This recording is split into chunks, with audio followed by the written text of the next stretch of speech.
La Universidad Técnica Nacional presenta Sapere Aude con Jacques Agot Martino.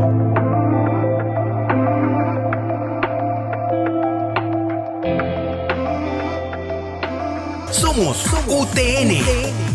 Hola, hola queridos amigos, queridas amigas, bienvenidos a una edición más del programa Sapere Aude, conversando con los grandes escritores. Y bueno, de manera ritual, repito una vez más lo que significa la expresión latina sapere aude. Sapere aude, atrévete a saber, atrévete a pensar, atrévete a aprender, atrévete a conocer. En suma, atrévete a saber. La sabiduría como una aventura que demanda un grado de audacia, ¿verdad? Es un desafío, atrévete a saber.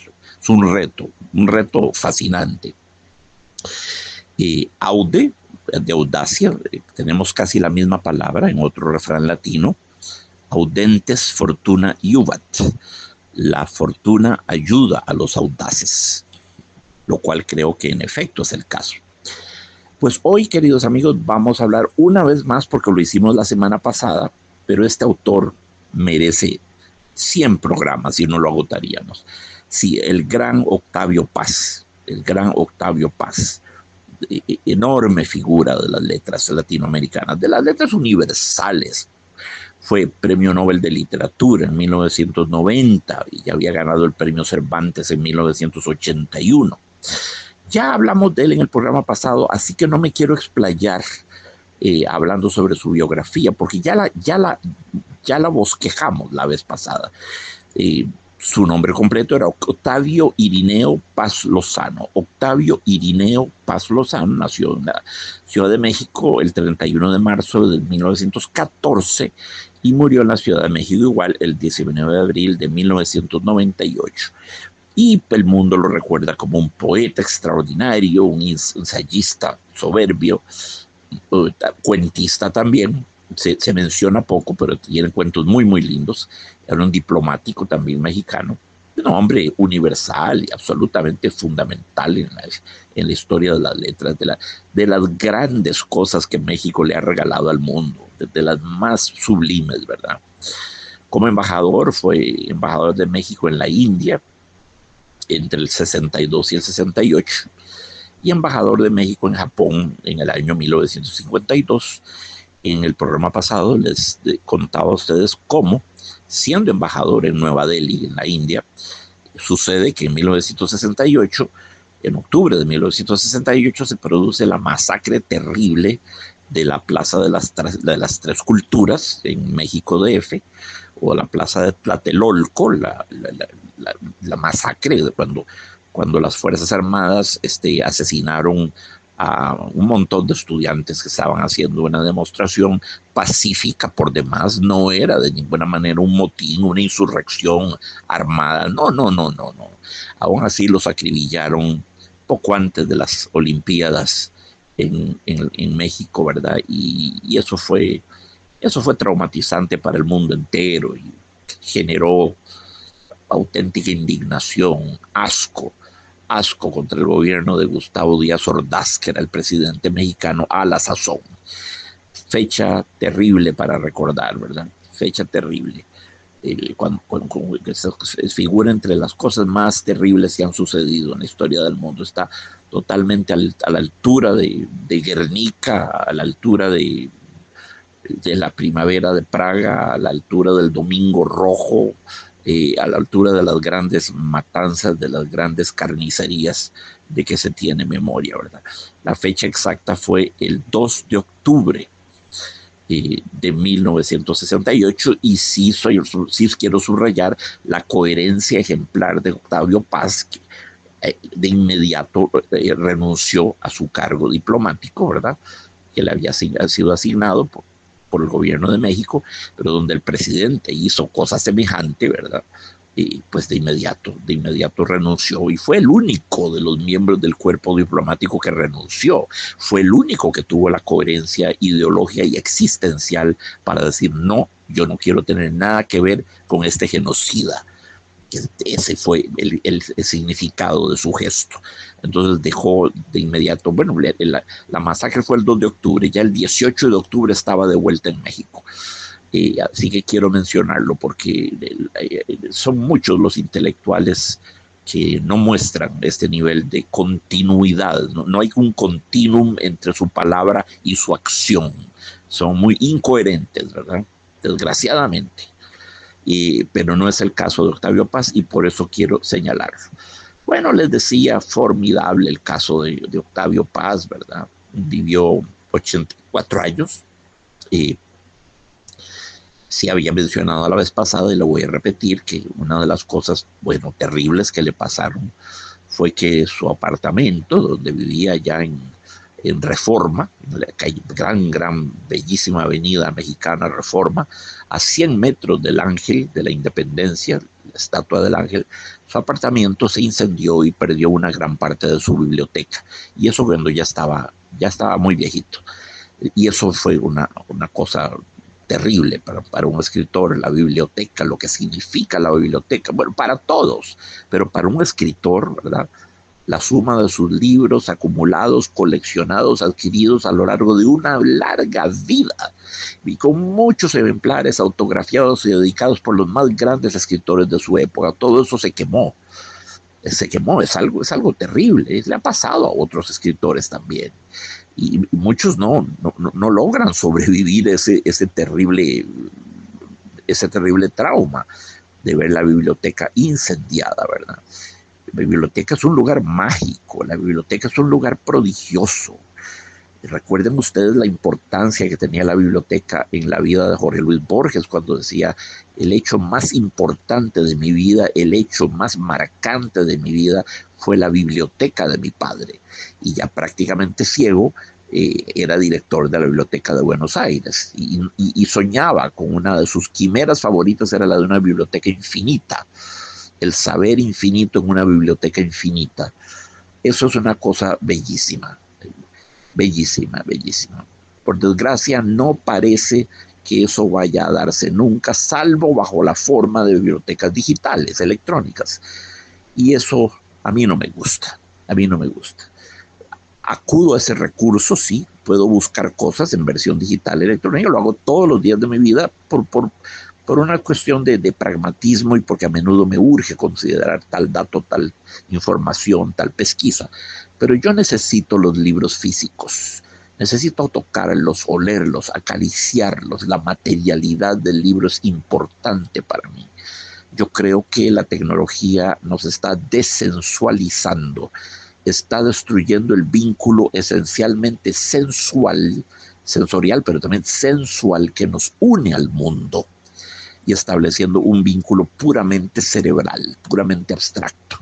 Esto me parece peligroso y me parece nocivo, pero por supuesto, muchos dirán que soy simplemente un viejo anacrónico, que necesito todavía los libros físicos. Sí, por supuesto que los necesito.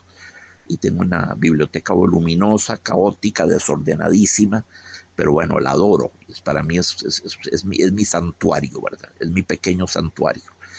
Así que, bueno, eso es lo que quería contarles sobre el gran Octavio Paz. Como les digo, fue monumental en el campo de la poesía, del ensayo, para no ir más lejos. El laberinto de la soledad, ¿verdad? Que es uno de esos grandes ensayos en torno a la historia de México. El ensayo que hizo sobre Sor Juana Inés de la Cruz, El arco y la lira, que es un ensayo maravilloso sobre el ritmo como principio estructurador de todo en la vida, el ritmo de la naturaleza, el ritmo de la luna, el ritmo de los astros, el ritmo de los ritos agrícolas, el ritmo de los ritos de apareamiento, el ritmo de las menstruas, el ritmo de todo, el ritmo de la poesía, por supuesto. Es un gran libro, el arco y la lira, grande. Pero hoy lo que les quiero proponer es un poema bellísimo. Forma parte del grupo de poemas que Octavio Paz escribió entre 1989 y 1996. Es así pues un libro Es un libro completamente ya de la madurez, ¿verdad? En 96 murió 2 años después, en el 98. Podemos que son poemas de la madurez. Y se llaman simplemente poemas. ¿Verdad? Entonces, este en concreto fue escrito el 10 de febrero de 1995 en la ciudad de Houston. Estaba en Houston cuando lo escribió. Y yo estaba ahí, no con él. Yo vivía en Houston en el 95. Viví en Houston mucho tiempo. Y me parece mágico y me dibuja una sonrisa en el rostro pensar que estaba yo ahí en la ciudad, quizás, qué sé yo, tal vez a 100 metros o 500 metros o 10 kilómetros, no lo sé, cuando él creó este poema maravilloso. Repito, 10 de febrero de 1995 es cuando está fechado y la fecha figura al pie del poema. Voy a leer el poema 2 veces, si ustedes me lo permiten. Lo mismo. Al comenzar la mañana en un mundo bien plantado, cada cosa es ella misma. Quietud de la llamarada de la rosa que se abre entre los brazos del aire. Y quietud de la paloma llegada de no sé dónde, plumas blancas y ojos rápidos. Frente a frente, cerca y lejos, la rosa que se despeina, la paloma que se alisa. El viento no tiene cuerpo y traspasa los ramajes, todo cambia y nada queda. La rosa tiene 2 alas y anida en una cornisa sobre el vértigo posada. La paloma es flor y llama, perfección que se deshoja y en su aroma resucita. Lo distinto es ya lo mismo. Voy a leerlo una vez más. Lo mismo. Al comenzar la mañana en un mundo bien plantado, cada cosa es ella misma. Quietud de la llamarada de la rosa que se abre entre los brazos del aire. Y quietud de la paloma, llegada de no sé dónde, plumas blancas y ojos rápidos. Frente a frente, cerca y lejos, la rosa que se despeina, la paloma que se alisa. El viento no tiene cuerpo y traspasa los ramajes. Todo cambia y nada queda. La rosa tiene 2 alas y anida en una cornisa sobre el vértigo posada. La paloma es flor y llama, perfección que se deshoja y en su aroma resucita. Lo distinto es ya lo mismo. Bueno, es un bellísimo poema. Un bellísimo poema. Vamos a ver cómo está estructurado este poema. Este poema es un pequeño milagro, ¿verdad? Son básicamente 1, 2, 3, 4, 5, 6, 7 estrofas de 3 versos cada uno, es decir, tercetos, y un versito suelto al final a modo de corolario. Entonces son 7 estrofas de 3 versos cada una y cada verso es octosílabo. Estas cosas hay que puntualizarlas, ¿verdad? Lo primero que tenemos que tratar de establecer al abordar un poema. Son versos de 8 sílabas, todos ellos son versos de 8 sílabas. ¿Por qué es importante esta observación? Porque la sensación de ritmo, de regularidad, de acompasamiento, de uniformidad, de música en última instancia, es producto de lo que se llama isorritmia o isocronía. Isorritmia, el mismo ritmo, como decimos, isomorfismo, quiere decir analogía, semejanza, similitud entre 2 cosas. Yo puedo decir, por ejemplo, hay un isomorfismo entre el alba y el crepúsculo. Pues sí, lo hay, porque son momentos transitivos del día, con luz incierta, ¿verdad? Una que está apenas brotando y otra que se está apagando. Entonces hay un isomorfismo, hay una analogía. Entonces, esas palabras que comienzan con iso denotan, designan similitud, analogía, semejanza, isomórfico. Bueno, aquí en este caso tenemos un caso de isorritmia. Es el mismo ritmo porque los versos son todos ellos octosílabos. Como les decía, de eso se desprende un sentido de eufonía, eufonos, sonar bien. La partícula eu, el prefijo eu, siempre significa bien. Eugenesia, nacer bien. Eutanasia, morir bien. Eufemismo, un morfema. Un eufemismo, una expresión que suena bien. Un eufemismo, qué sé yo, cuando decimos casa de convalecencia para aludir a un manicomio, como se hizo durante mucho tiempo. La palabra manicomio era muy malsonante, muy fea. Era un disfemismo, el contrario de un eufemismo. Disfemismo es algo que suena mal, pero un eufemismo es casa de convalecencia, aunque la gente rara vez convalecía y generalmente moría en estos lugares. Estoy hablando del siglo XIX. Pensando en Robert Schumann cuando fue internado en el manicomio de Endenich, después de que intentó suicidarse lanzándose al Rin, el gran compositor alemán Robert Schumann. Y el manicomio de Endenich se llamaba eufemísticamente casa de convalecencia. Entonces es importante esta isorritmia, ¿verdad? Cada verso tiene 8 sílabas y cada estrofa tiene 3 versos. Todo es muy regular, todo es muy clásico, todo está muy, muy bien equilibrado para tener esa impresión de fluir, de algo fluido, rítmico, musical, algo que nos hechice. No solo por su contenido tético, no solo por las tesis que enuncia, no solo por eso, no, que nos hechice, que nos seduzca, que nos embriague a un nivel puramente acústico, auditivo, sonoro, musical, rítmico. Recuerden que la poesía es, entre muchas otras cosas, música hecha con palabras y menos aún con meros fonemas, con sonidos que pueden ser de 2 tipos, vocálicos o consonantes, ¿verdad?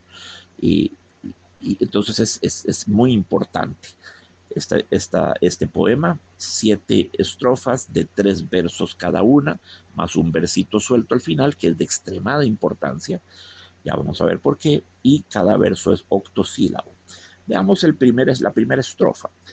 Al comenzar la mañana en un mundo bien plantado, cada cosa es ella misma. Como que es el comenzar del mundo. Hay una sensación de alborada, de inicio, de génesis. Está naciendo el mundo.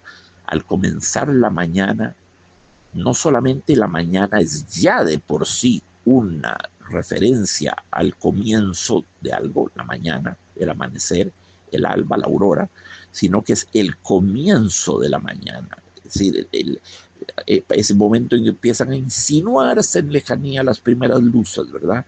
Cuando la oscuridad impenetrable de la noche se va aclarando un poquito apenas. Entonces, no solo es la mañana, que ya de suyo es un símbolo de inicio, ¿verdad? Sino que además es el comenzar de la mañana. Está doblemente reforzado, está saturado el verso con un sentimiento de inicio. Se abre el telón, comienza algo inédito, algo inusitado. Entonces, al comenzar la mañana en un mundo bien plantado, en un mundo bien sembrado, en un mundo bien arraigado a la tierra, ¿verdad? Cada cosa es ella misma. Comenzamos entonces en un mundo de individuación. Cada cosa es ella misma y solo ella misma, no es otra cosa. No existen los isomorfismos, no existen las metáforas, no existen los símiles, no existen las analogías, no existen las identidades entre una cosa y otra. Es un mundo de seres, de entes y de criaturas individuadas o individualizadas. Se puede usar las dos términos son válidos. Individuación o individualización son términos ambos válidos. Entonces, claro, la mañana nos presenta un mundo donde cada cosa es irreductible, redonda y cerrada en sí misma, y distinta y perfectamente bien individual, ¿verdad? Pero eso va a cambiar. Eso va a cambiar a través del poema, que nos dice la segunda estrofa. Quietud de la llamarada de la rosa que se abre entre los brazos del aire. Bellísimo. Quietud de la llamarada de la rosa que se abre entre los brazos del aire. Diríase que la rosa retosa amorosamente con el aire y se abre entre los brazos del aire. Diríase que hay un romance entre el aire y la rosa. Diríase que durmieron juntos y que al despuntar la aurora, la rosa abre sus ojitos en los brazos del aire, dormida entre los brazos del aire. Hay un gran erotismo en esta estrofa, ¿verdad? Y de una gran belleza. Y luego la rosa descrita como una llamarada. Es una magnífica metáfora, es un isomorfismo, una vez más. La rosa que se abre sí puede ser comparada con una llamarada, especialmente si es una rosa de color amarillo o naranja o roja, por supuesto, ¿verdad? Puede compararse con una llamarada. Es evidente, no tenemos que señalar más de la cuenta esta analogía. Es una metáfora, no un símil, no son lo mismo, recuerden, queridos amigos. ¿Cuándo es una metáfora? ¿Cuándo es un símil? Si yo digo la rosa es como una llamarada, eso es un símil, porque la partícula como, el tejido conectivo como, establece la comparación. Si yo digo la llamarada de la rosa, es una metáfora porque no estoy usando el como. Repito, yo puedo decir la rosa es como una llamarada, eso es un símil por la partícula como. Si yo digo la llamarada de la rosa, estoy estableciendo una metáfora, estoy haciendo una elipsis, estoy brincándome la partícula, el tejido conectivo como. Entonces, quietud de la llamarada de la rosa que se abre entre los brazos del aire. Es lo primero que la mañana nos revela, es la quietud de una llamarada. Ahí hay una pequeña antinomia, ¿verdad? Una pequeña aporía, una antítesis, porque difícilmente una llamarada pueda ser quieta.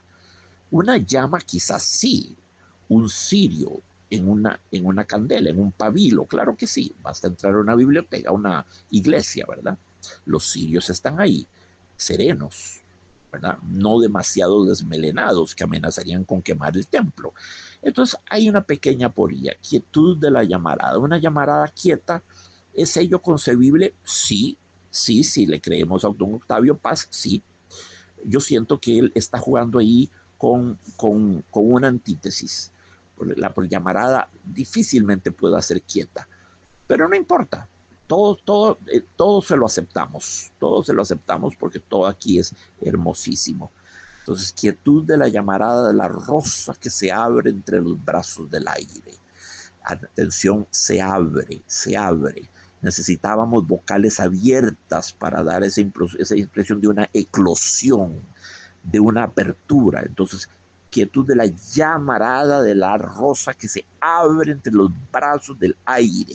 Hay una saturación del fonema A, que tiene una sonoridad abierta, no está usando montones de O's, no, esta es una pequeña sinfonía de la A. Quietud de la llamarada de la rosa que se abre entre los brazos del aire. Entonces, sonoridades abiertas porque es de nuevo una eclosión. Pasamos a la tercera estrofa. Y quietud de la paloma, llegada de no sé dónde, plumas blancas y ojos rápidos.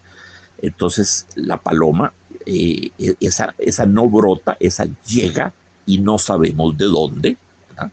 Entonces ya la mañana, mejor dicho, el comienzo de la mañana de la mañana, si cabe decirlo, la mañana al cuadrado, ¿verdad?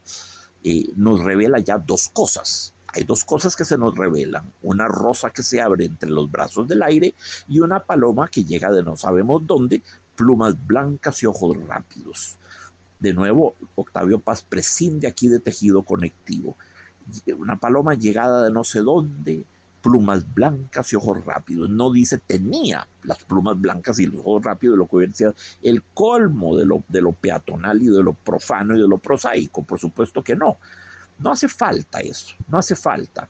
Quietud de la paloma, llegada de no sé dónde, plumas blancas y ojos rápidos. No necesitamos ninguna partícula atributiva que diga la paloma tiene plumas blancas y ojos rápidos. Eso se puede saltar, es una elipsis, ¿verdad? Esto es suficiente. Entonces es muy lindo porque hay una coma después de dónde, ¿verdad? Inquietud de la paloma llegada de no sé dónde, coma. ¿Qué evoca esa coma? ¿Por qué es importante? ¿Qué evoca ese pequeño elemento aquí rítmico, una vez más? Esa coma, ¿por qué es importante? Inquietud de la paloma llegada de no sé dónde. Bueno, porque esa coma pone una pausa y tenemos la impresión de que es justamente el momento en que la paloma se posa, llegada de no sé dónde. Inquietud de la paloma llegada de no sé dónde. Pausa y se posó el ave. Plumas blancas y ojos rápidos. En ambos casos usa el sustantivo primero y el adjetivo después.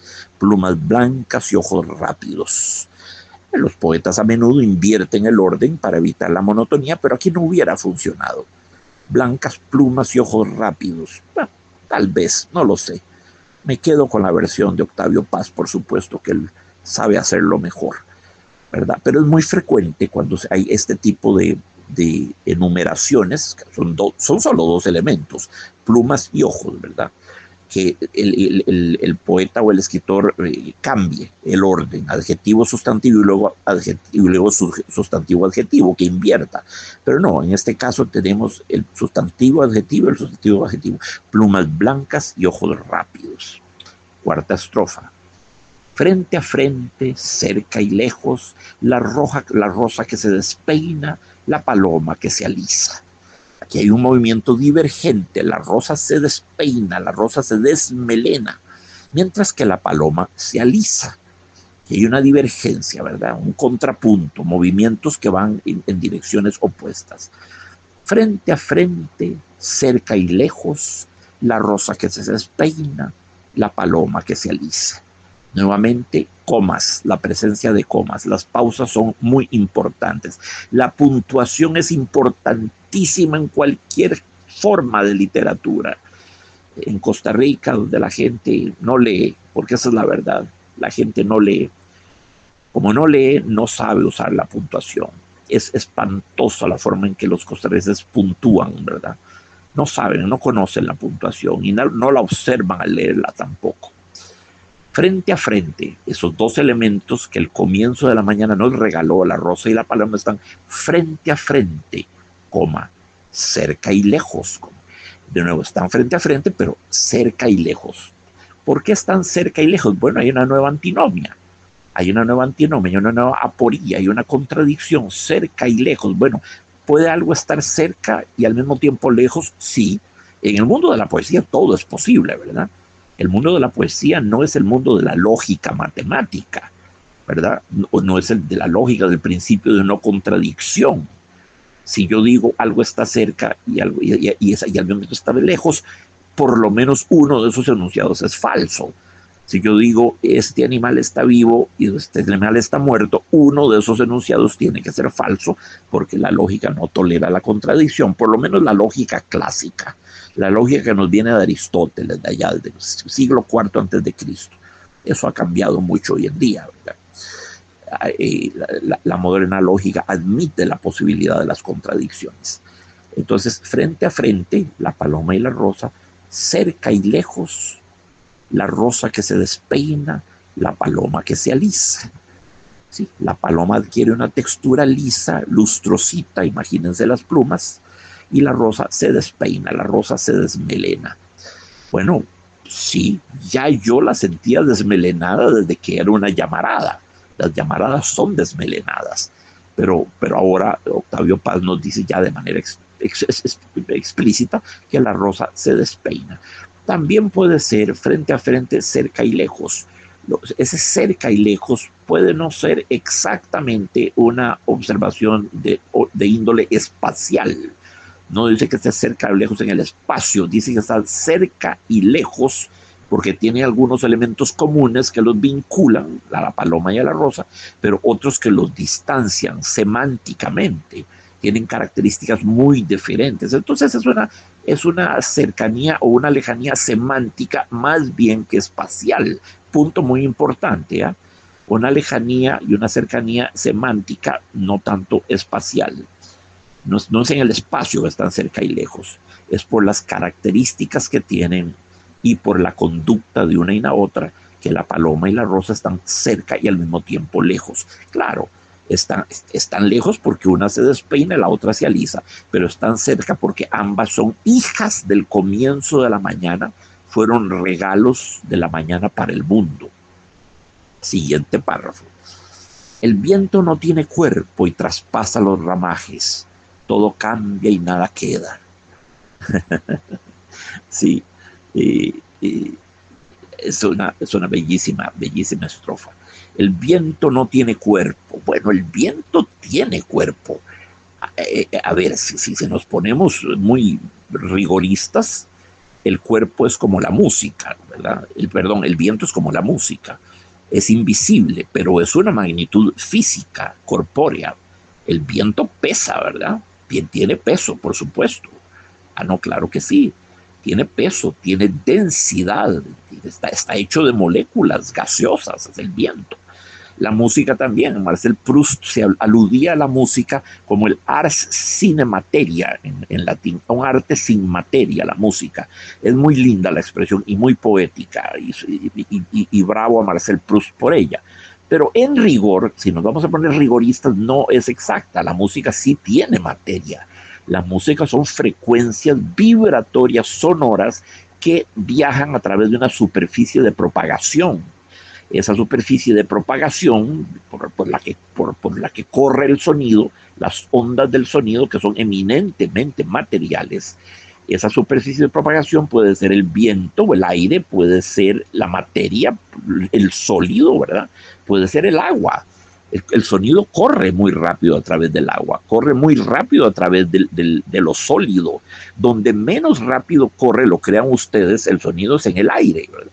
Y si ustedes crean una cámara de vacío, como las que se hacen en la NASA, por ejemplo, en experimentos diversos, no puede haber sonido, porque las ondas sonoras no tienen por dónde propagarse. Hay vacío, no hay aire, no hay nada. Ustedes pueden poner un reloj despertador en una cámara de vacío, le extraen todo el aire, queda absolutamente güero el espacio, ¿verdad? Y cuando llega el momento en que el reloj suena, no suena nada. No suena nada porque las ondas sonoras no tienen superficie a través de la cual desplazarse, a través de las cual nadar, digámoslo así, ¿verdad? Entonces, sin materia, el sonido no sería concebible. Pero el sonido por per se está constituido también por frecuencias vibratorias acústicas que tienen una densidad, que están sometidas a las leyes de esa subrama de la física que llamamos acústica, precisamente, la física de los sonidos. Entonces, el viento no tiene cuerpo, es una linda imagen, es casi un fantasma, es incorpóreo. Bueno, pero a decir verdad, sí tiene cuerpo. En términos puramente físicos, claro que tiene cuerpo, ¿verdad? Los filósofos estoicos, me refiero a Séneca, a Epicteto, a Marco Aurelio, tenían el concepto del alma, pues el alma era como el viento o como la música. El alma era esencialmente material para los filósofos estoicos. El alma era un objeto físico, lo que pasa es que era de una sutileza tan enrarecido, tan arralada, la materia estaba tan arralada, las moléculas tan distantes, los átomos, no hubieran hablado de moléculas, pero sí de átomos, porque los átomos los mencionaban ya incluso los filósofos presocráticos, tales de Mileto y todos los que son anteriores al siglo IV a.C., ya se hablaba de átomos, imagínense ustedes, de manera puramente intuitiva, casi poética. Sostenían que la materia estaba constituida por miríadas de partículas infinitamente pequeñas que se llamaban átomos. Esto ya desde tiempo de los filósofos presocráticos. Entonces, decían los filósofos estoicos, esto viene mucho después, vienen después de Cristo, y los filósofos estoicos, ¿verdad? Séneca, Epicteto, Marco Aurelio, decían que el alma era una forma de materia, era un tipo de materia extremadamente rala, sutilizada, sublimada, enrarecida, pero en última instancia sometida a las leyes de la física, es decir, el alma pesaba, y de manera ínfima, pero tenía algún peso y alguna densidad y alguna tangibilidad. solo que era una forma de materia rarísima, decían ellos. Bueno, algo así podríamos pensar con la música, que Proust la define sin materia, no sin materia, y el viento también. El viento se siente de manera muy potente, que lo diga quien ha sobrevivido a un huracán o un tornado, pero es cierto que es incorpóreo en cierto sentido, es invisible. El ser humano siempre homologará lo invisible a lo incorpóreo. Si algo es invisible es porque no tiene cuerpo. Bueno, no, tiene cuerpo, claro, hay cosas que tienen cuerpo, simplemente son invisibles. Vuelvo al caso de la música y del aire en este caso. El viento no tiene cuerpo, dice, y traspasa los ramajes. Todo cambia y nada queda. Esto me recuerda, por supuesto, todo pasa y todo queda, pero lo nuestro es pasar haciendo caminos sobre la mar.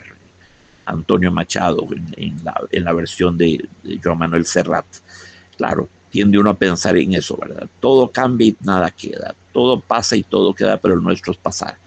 Bueno, una vez más, Octavio Paz jugando con las aporías, con las contradicciones. Todo cambia y nada queda. Aquí tenemos el uso de dos adverbios muy potentes y son adverbios absolutos. Todo y nada, todo y nada. Todo cambia y nada queda, pero vamos a ver que sí queda. El resto del poema nos demuestra que sí queda. Todo cambia y nada queda. En este caso no tenemos la contradicción machadiana, ¿verdad? Todo pasa y todo queda, ¿verdad? No, aquí todo cambia y nada queda. Eso es perfectamente lógico. Puesto que cambia, nada queda. Y lo que ya cambió, lo que ya mutó, lo que ya se transformó, pues ya es otra cosa.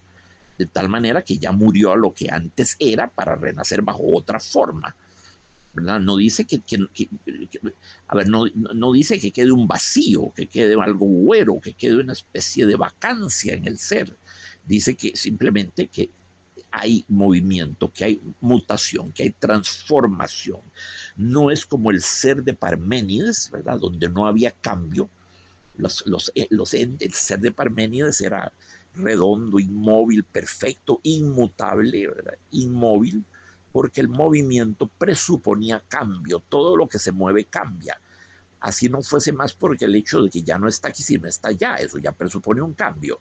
Discontinuidad y muerte.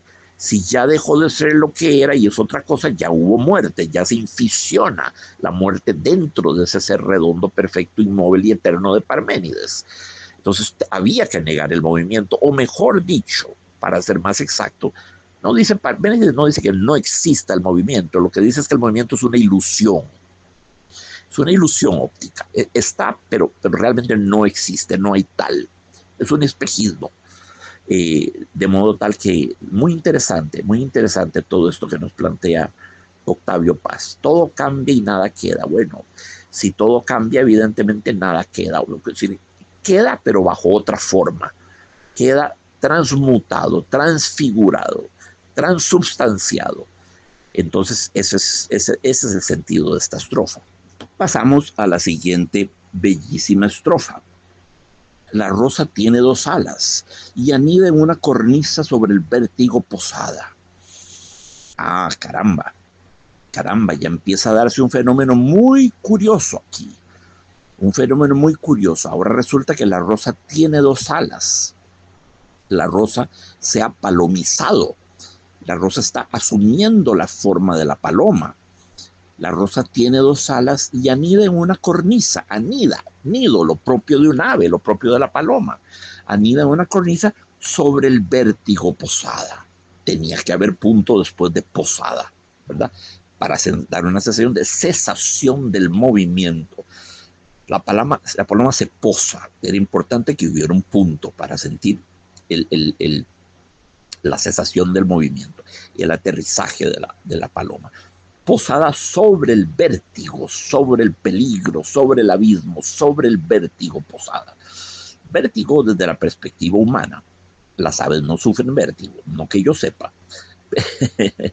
Pero el ser humano lo sufre, por supuesto, a tal punto que hay una gran película de Alfred Hitchcock, Vértigo, ¿verdad? Que tiene como tema justamente este sentimiento, esa especie de horror de la caída libre, el vértigo. Entonces tenemos una rosa que está transmutándose en paloma. Ahora resulta que la rosa tiene dos alas y anida en una cornisa, es decir, en el borde de una azotea sobre el vértigo posada. Muy interesante esto. Pero la siguiente estrofa es aún más interesante. La paloma es flor y llama, perfección que se deshoja y en su aroma resucita. La paloma se ha rosizado, se ha florizado. La paloma ha asumido las características de la rosa. La paloma es flor y llama. Ya sabíamos que la rosa era una llamarada. Ahora es la paloma la que ha asumido la forma de la flor, de la rosa. Es flor, directamente nos lo dice Octavio Paz, y llama. Es flor y llama. No está de más jugar con la paronomasia de llama y llama, ¿verdad? El hecho de que llama es de llamarada, de fuego, y también llama de llamar. La paloma nos llama, quizás. Apenas un detalle, una inquietud, se los dejo ahí. En la poesía conviene ser muy, muy suspicaz con las palabras. La paloma es flor y llama, lo que ya sabemos que es la rosa, flor por antonomasia. La rosa es la flor por antonomasia, ¿verdad? En Costa Rica sería la orquídea, pero en el imaginario universal, ¿verdad? Dentro de los regímenes imaginarios, registros imaginarios, la flor por antonomasia es la rosa. La paloma es flor y llama, ¿verdad? Perfección que se deshoja. Deshojarse es lo propio de una flor, la caída de los pétalos, ¿verdad? Perfección que se deshoja y en su aroma resucita. Qué bello es todo esto. Qué bello. Bueno, igual que la música, cine materia, de la que hablaba Proust, y de el viento, que no tiene cuerpo, cine materia, resulta ahora que la paloma se transforma en su aroma. Igual, se sutiliza, se sublima, se arrala, se enrarece. La paloma se convierte en su aroma. Y su aroma, cuando hablamos de aromas, hablamos también de materia, cine materia, ¿verdad? El aroma, por supuesto que es materia. Los olores, los perfumes, las fragancias son materia, son moléculas gaseosas. Cuando uno respira un olor en particular, son moléculas gaseosas que entran y van hasta el fondo de nuestros pulmones. Vean ustedes cuán íntimo es ese proceso. Es un proceso en que absorbemos la realidad bajo forma gaseosa y la hacemos descender hasta las entrañas mismas de nuestro cuerpo. Es muy sensual aquello. Y eso es un movimiento casi de apoderamiento, de posesión de algo. Algún crítico literario decía que Baudelaire en sus poemas pareciese oler más bien que hacerle el amor a las mujeres. Bueno, evidentemente que hacer el amor presupone oler, es parte de la delicia de hacer el amor. Y por supuesto que los seres que se aman se huelen a sí mismos.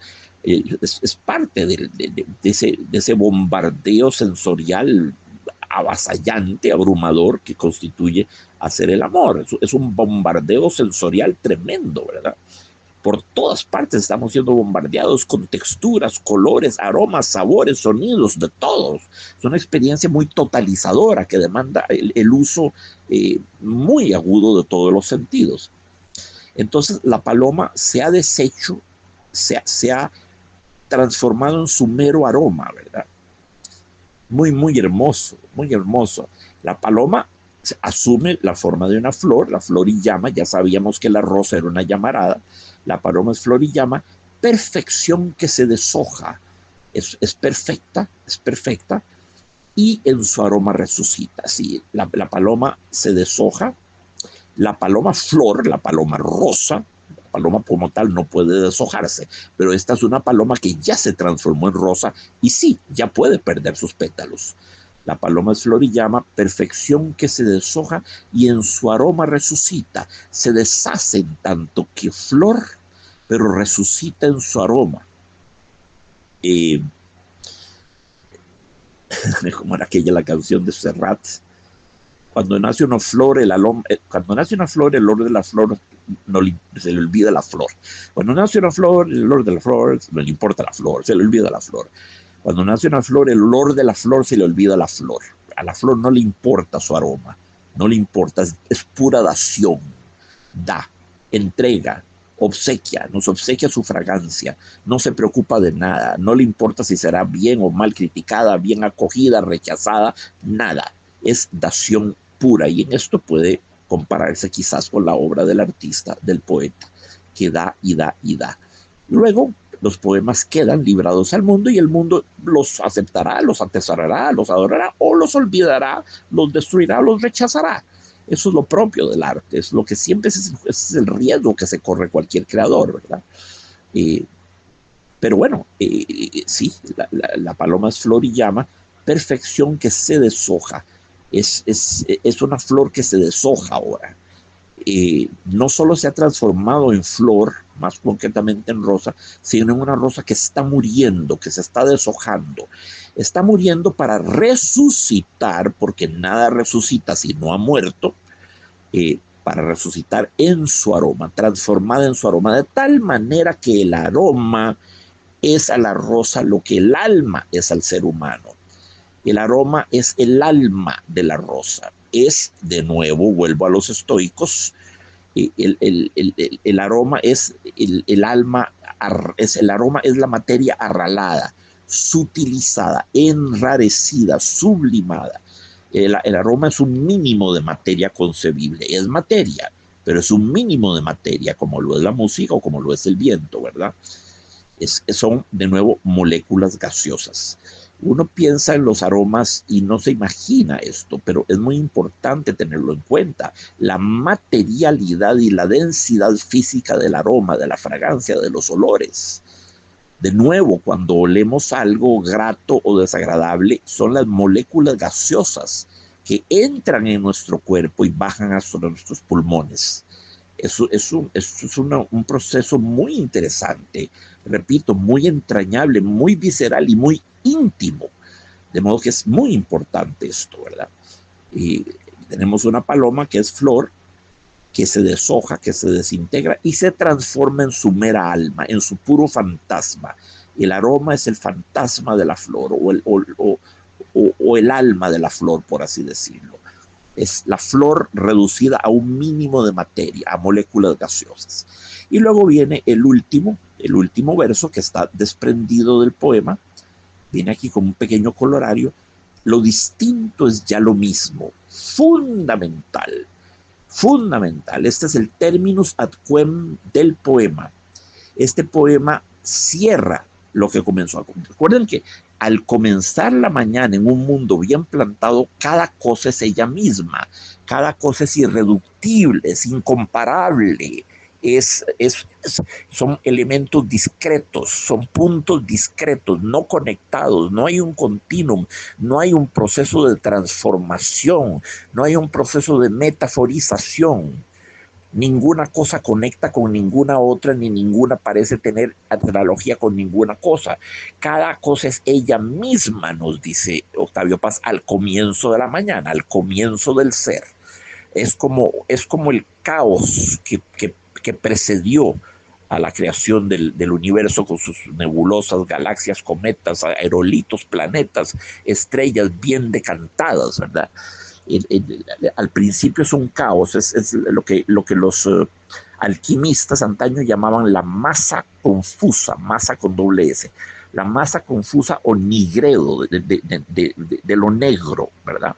Que tenía que evolucionar hacia el albedo y el rubledo, hacia lo blanco, ¿verdad? El mundo comienza por ser un caos, una masa confusa, una masa indistinta, donde no se ha individualizado ningún elemento. Después, los elementos empiezan a vivir la aventura de la individualización.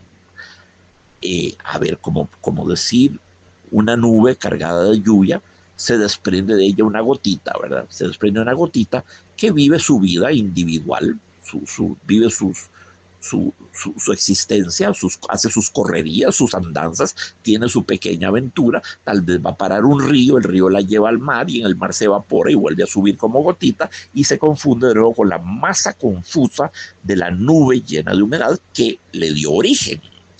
Eso podría ser una bella metáfora de lo que es la vida humana, ¿verdad? Comenzamos siendo parte de Dios, parte indistinta de Dios, parte del cuerpo de Dios. Viene esa aventura de la individuación, que es la vida, donde empieza a prevalecer el principium individuationis, el principio de individualización o de individuación, y ahí nos convertimos en Octavio Paz o Gabriel García Márquez o Julio Cortázar, ¿verdad? Con nombres individuales, pero después morimos y volvemos a subsumirnos en ese Dios océano, la gotita que vuelve al océano. Al volver al océano, la gotita muere en tanto que gotita, renuncia a seguir siendo una gotita con el nombre tal o tal o tal y vuelve a ser en Dios, en medio del cuerpo de Dios. Terminó su aventura, sus correrías como gotita individualizada y vuelve a ser parte del todo. Muere en tanto que gotita, pero sigue viviendo en el cuerpo de Dios, difusa, ¿verdad? Difusa, disuelta en esa enormidad que es el cuerpo de Dios. Lo comparé con el nigredo, con la masa confusa, ¿verdad? Es básicamente la aventura del todo que pasa a ser uno y luego regresa al todo, de la unitas multiplex, unidad dentro de la multiplicidad. Dios es unidad, se convierte en multiplicidad, en pluralidad a través de sus criaturas, de sus obras, y luego regresa a Dios para confundirse. Tiene que renunciar a su principio individuaciones, perderlo para poder seguir viviendo ya no como gotita, sino como parte del cuerpo de Dios. Ha pasado su aventura de la individuación. Entonces, bueno, esto es formidable. Lo distinto es ya lo mismo. Comenzó, vean ustedes que hay todo un trayecto en este poema. Hay un proceso, hay un proceso, hay una aventura de orden cosmológico, de orden universal. Las cosas comienzan siendo ellas mismas, ¿verdad? De manera individual, pero al final lo distinto es ya lo mismo. Este verso se opone a cada cosa es ella misma, que está en el primer verso, el primer estrofa, es el tercer verso. Cada cosa es ella misma, así comienza el mundo, pero termina, lo distinto es ya lo mismo. Ah, caramba, entonces lo distinto, las cosas distintas se funden, se vinculan, se hermanan por una gran cantidad de elementos comunes, de isomorfismos, de analogías, y predomina, triunfa la unidad del mundo, la unidad por encima de la pluralidad o de la multiplicidad.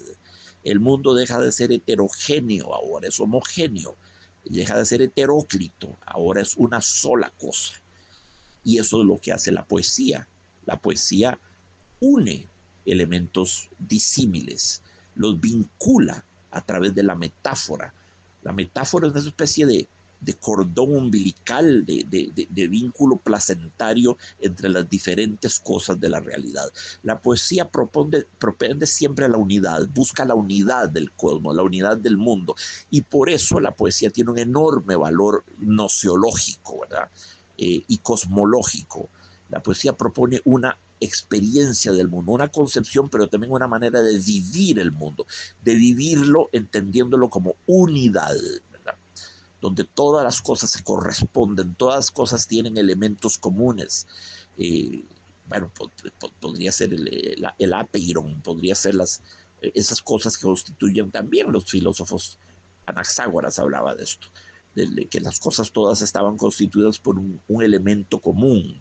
Era el mismo elemento que las constituía a todos, el apeiron, que era, digamos, la materia básica germinal, ¿verdad?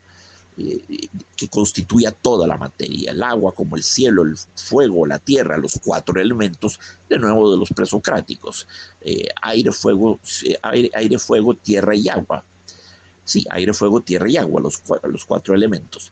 Y esos elementos se unían, ¿verdad? El amor los unía a menudo, de manera que constituían una sola realidad,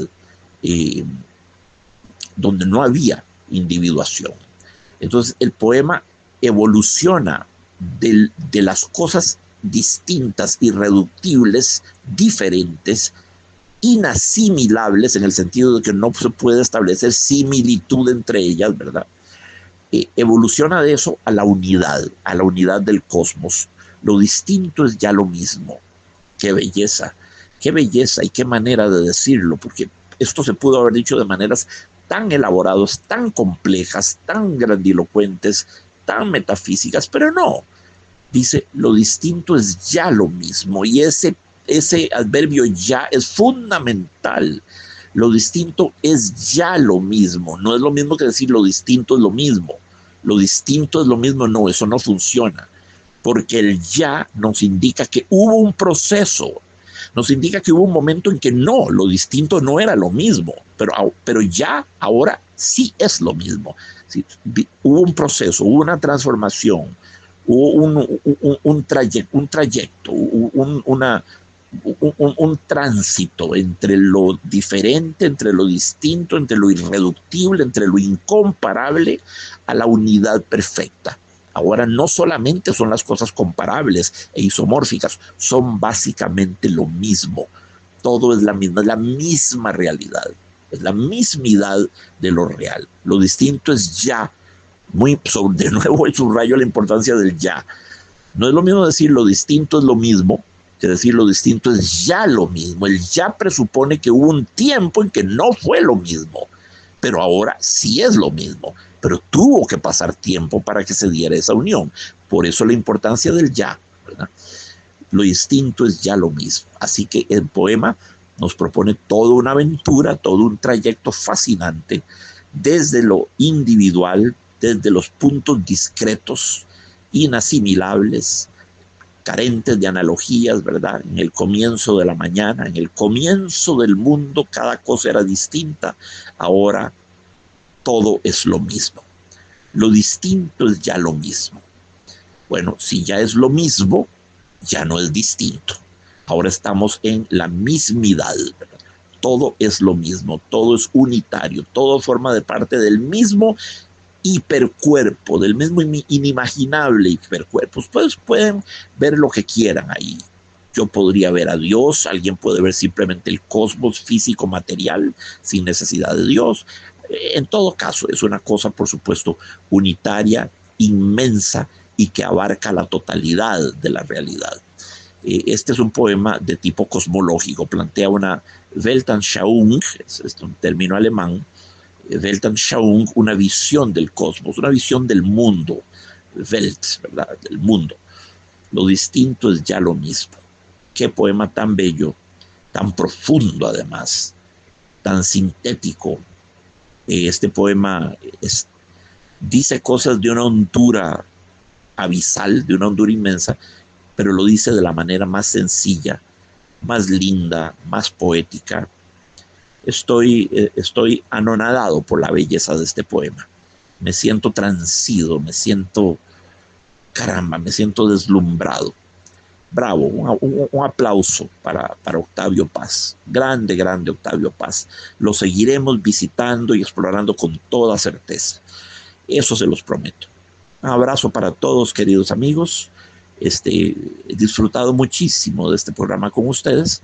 Les mando, por supuesto, mi gratitud por la atención que me prestan y les prometo que nos veremos la próxima semana con un programa más de Sapere Aude, conversando con los grandes escritores.